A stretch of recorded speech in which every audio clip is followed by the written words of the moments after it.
Il a été maintenant révélé à ses saints apôtres et prophètes par l'Esprit, selon le propos des siècles, lequel il a établi dans le Christ Jésus notre Seigneur. Éphésiens 3, 5, 11. Nous arrivons maintenant au cœur même de toute la question. Il est nécessaire de répéter premièrement que l'apôtre Paul ne revendique pas l'exclusivité dans la révélation du mystère longtemps caché, tandis qu'il revendique assurément et positivement que cela lui fut révélé d'une manière spécifique et particulière, et que cette révélation a fait de lui un dispensateur particulier, et qu'il a été choisi et traité par le Seigneur d'une façon qui a spécialement trait à ce dessein.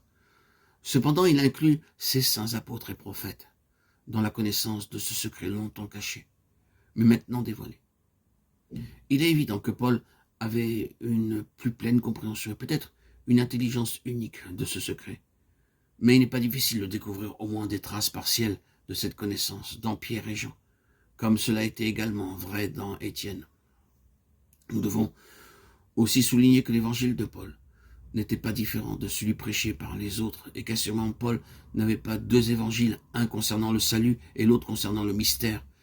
Combien souvent avons-nous entendu des chrétiens dire qu'ils étaient seulement intéressés par le simple évangile, l'évangile du salut, et qu'ils n'étaient pas intéressés par une vérité ou un enseignement plus profond.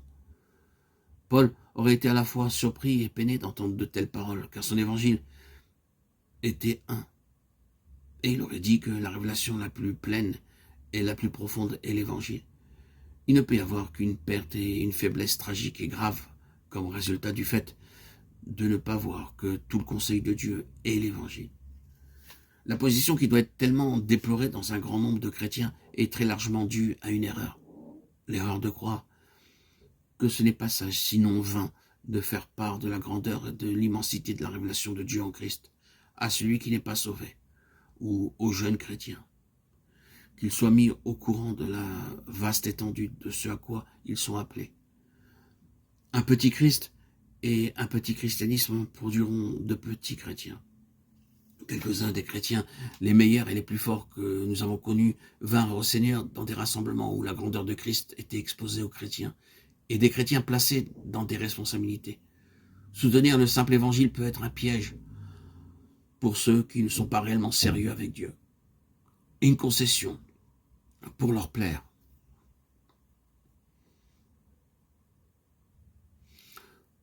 Au moment de vous parler, nous sommes ici même en plein chantier, dans cette demeure actuelle. Les marteaux, les perceuses font un bruit à nous rendre presque sourds. Les ouvriers déclarent « cette maison est bien bâtie ». Les briques ne sont pas simplement liées entre elles par du ciment ordinaire à base de sable, mais il s'agit de béton. Et faire un trou est une tâche très ardue. L'édifice de Dieu ressemble à cela, tandis que les hommes bâtissent non pas pour l'éternité, mais pour le temps présent. Mais remarquez, ce n'est pas simplement un enseignement profond que nous soutenons, mais un dévoilement de Christ par le Saint-Esprit.